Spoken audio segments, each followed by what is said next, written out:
नमस्कार प्यारे प्रदेशवासियों, मैं सभी प्रदेशवासियों को 78वें स्वतंत्रता दिवस की हार्दिक शुभकामनाएं देता हूं।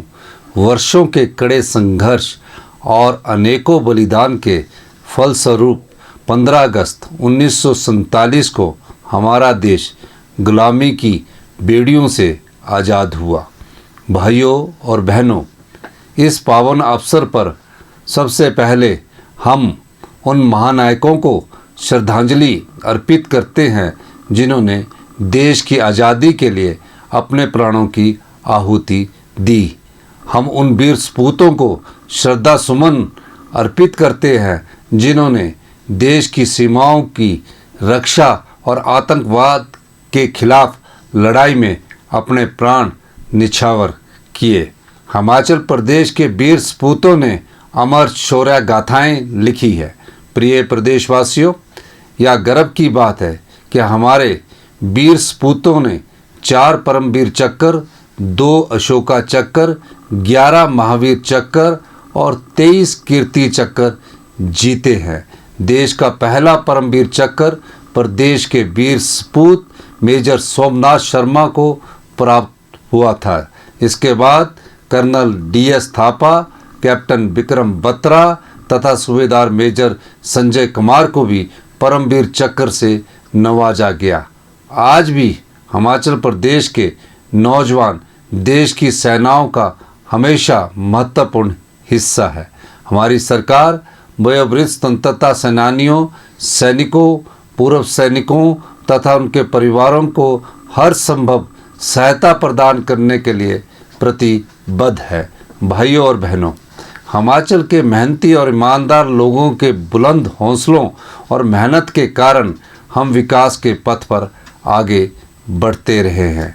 हमें गर्व है कि हिमाचल प्रदेश आज दूसरे पहाड़ी राज्यों के लिए विकास का आदर्श बनकर उभरा है।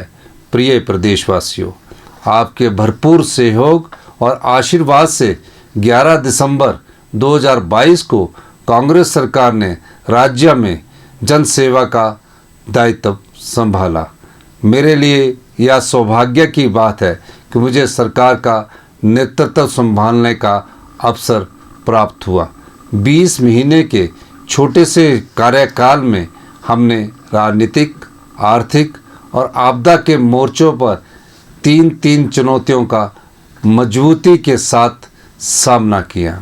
भाइयों और बहनों, मैं इस अवसर पर सभी प्रदेशवासियों का हार्दिक आभार प्रकट करना चाहता हूं। आपने हमारी सरकार पर अपना भरोसा बनाए रखा और भरपूर सहयोग दिया है। आप जानते हैं कि आपके द्वारा लोकतांत्रिक रूप से चुनी गई सरकार को अस्थिर करने के लिए कई साजिशें रची गई। चुनी हुई प्रदेश की सरकार को धनबल और बेईमानी के सहारे गिराने के प्रयास भी बहुत किए गए। कई षड्यंत्र किए गए, लेकिन प्रदेश के लोगों ने उन्हें नाकाम कर दिया। प्रदेश पर उपचुनावों का आर्थिक बोझ पड़ा और 4 महीने तक विकास परियोजनाओं की गति रुकी रही। लेकिन आपने इन साजिशों को कामयाब नहीं होने दिया और लोकतंत्र को मजबूत करते हुए धनबल को हराकर जनबल की विजय का परचम लहराया। आपने कांग्रेस सरकार की नीतियों और कार्यक्रमों में भरोसा जताकर उपचुनावों में कांग्रेस को आशीर्वाद दिया। हमारा संकल्प है कि हिमाचल आर्थिक रूप से आत्मनिर्भर बने और आने वाले 10 वर्षों में देश के सबसे समृद्धशाली और अमीर राज्यों की सूची में शामिल हो। मुझे यह बताते हुए खुशी हो रही है कि हमने नीतिगत बदलाव लाकर केवल 1 वर्ष में 2200 करोड़ रुपए से अधिक का अतिरिक्त राजस्व प्रदेश के लिए अर्जित किया है।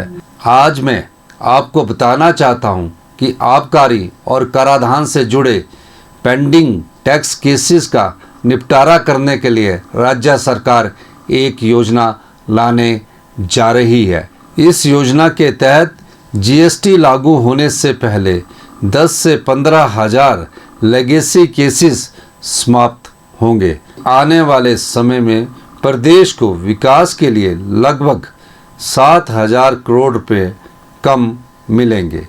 पिछली सरकार ने भारत सरकार के साथ इस मुद्दे को बिल्कुल नहीं उठाया। हमने इस मामले को 16वें वित्त आयोग के सामने प्रमुखता से रखा है। यह जरूरी हो गया है कि हम आर्थिक स्थिति को बेहतर करने के लिए अपने